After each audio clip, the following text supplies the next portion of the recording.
Friday, LA Knight, one of the biggest wrestlers in the world, because SmackDown was in town on Friday, came by studio, but very quickly. He was running a little late. We got him for all of 90 seconds.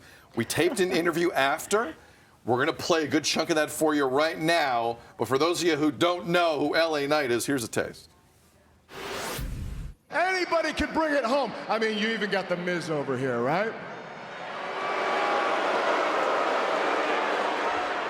What's the matter? I thought that was Mr. Must-See TV, right? No. Because if you ain't talking about this guy, somebody told you the wrong damn story. Yeah. Ladies and gentlemen, L.A. Knight in studio. Appreciate you, man. Here we are. Appreciate I'm you. sitting up here all tense. I might as well just sit back and relax. That's what it's about, man. It's just about being relaxed, being you. That's kind of your story right now. You're just being you, right? Pretty much. And it's funny because, you know, you get pigeonholed in a lot of different things when you're going through this business, and you get pushed into a lot of different things that might not quite be you, and you learn to make them work. And then at some point, eventually, somehow, whether it's luck or whatever else, at some point, then you get a shot to just be you, hopefully. For those at home who are not familiar, I know a lot of you are, but LA Knight's story is, I've rarely seen someone in the wrestling business get this popular this quickly in this promotion, because this is not your first rodeo. You've been doing this for a long time. Yeah, and I don't want to toot my own horn, but toot. I'll go ahead and say that this is probably the quickest climb in the history of the business. I mean, maybe I'm off base if somebody on Twitter out there wants to correct me, but just looking at the way things have moved, only being on the SmackDown roster since about October, and then having this explosive growth like this, I think it's been huge. It's been enormous. I didn't plan on it. I didn't think it. How could you plan for it? And at the same time, it's just kind of, I'm just going to keep doing what I'm doing, because obviously that's working one way or another. But whether they want to boo me, whether they want to cheer me, doesn't make a difference to me. I'm going to go out there, I'm going to do my thing, and I'm going to keep pushing, and I'm going to make myself up to the top. I mean, when I first started watching you, and I know there's a lot of people out there that had a similar feeling, the first phrase that enters your head is Attitude Era. Now, when you hear that from people I'm 46, when you hear that from people my age or from newer fans to the business, sure, do you take that as a compliment, or do you wish people didn't say that? Because that's always coming from a really pure place, in my opinion. But as a performer, do you take that as a compliment, or do you look at it differently? It's a little bit of both, because I'm definitely 100% influenced by that. That was my bread and butter, man. When I was in high school, that was the deal. That was one of the best eras of wrestling. It was exciting. Everybody, when I was in school, was like, so many people like didn't watch wrestling before that, and then all of a sudden it was like, at that point in time, people who never ever watched it, all of a sudden they're talking about, oh my God, did you see Raw last night? Okay, this is getting cool. It's really picking up. So for me, it's like, how would you not want to take a little bit from that? Now, I'm not going to take everything from that. I still got to be today. I still got to be now. So am I a little bit of the past? Sure. Am I a little bit of the present? Sure. Am I everything in between? Absolutely. So for me, it's kind of bringing that into now, what worked then, but also just because that's so ingrained in me that it's just me at this point. So like, I have no choice. It would be, to not do that would be me forcing myself to be something and someone else.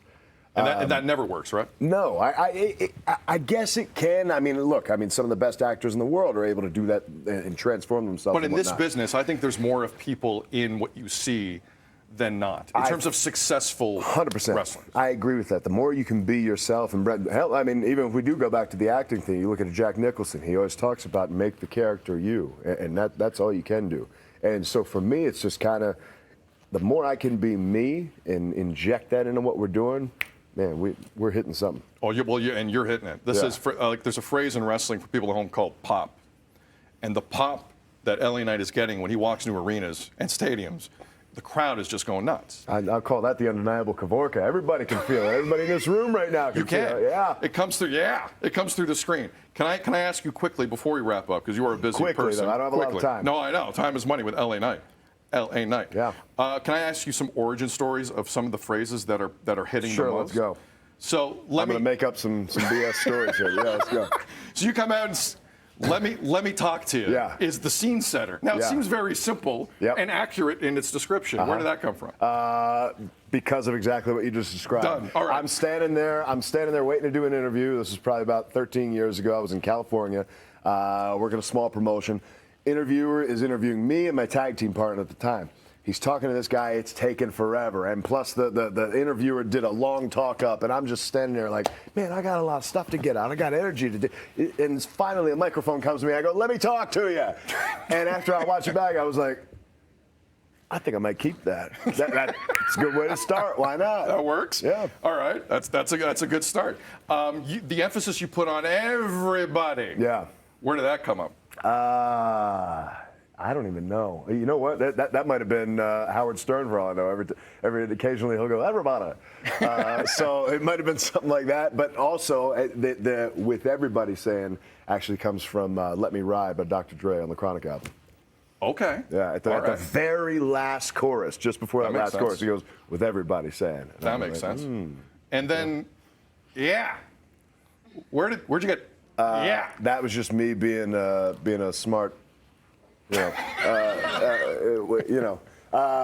Somebody.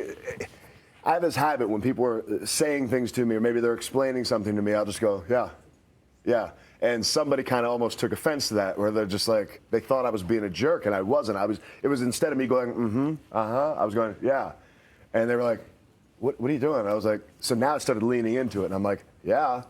And so it just grew from there, from yeah to yeah, and that's just bigger. Yeah, it evolved. So all this stuff is just stuff that I used in my everyday life, and it was like, well, plug it in. If I talk like that, then let's talk like that. Fantastic. Listen, I wish you nothing but the best going forward. This is incredible. I don't disagree. This is one of the quickest, most incredible rides I've seen a professional wrestler have in a long time. Long time, but never before with. And again, I don't want to blow smoke, but I just have to be honest with. I wasn't positioned to be there. I wasn't positioned for this to happen, and so for it to happen that quickly, and for it to happen that strong, and with none of that extra push or support or whatever, and now we're making that happen. It's a whole other level. And so I think with that, the people have jumped on board, jumping on the gravy train, yeah, and we're going to ride that thing all the way to the damn top. So I've heard, whether it's Vince McMahon or other promoters say all the time in your business, they're asked, okay, so what are you going to do with this persona, with this person? The answer 9 times out of 10 is the audience is going to tell me. Sure. And I think the audience is telling a lot of people what they think about you. And listen, WrestleMania 40 in Philadelphia is around the corner next April. Tickets are on sale right now. That's right. You might go get you some. You might have a role in that show, sir. You might have a role in that show. It's a long way away, but we shall see. I would be really surprised. I think a lot of people would be disappointed if I didn't. But, odds are you will be there in a big-time role. Listen, this was a thrill. Congratulations on everything, and continued success. Well, thank you for having me. Here we are. LA. Whose game is Knight. He knows. Ray out of the ropes. 206.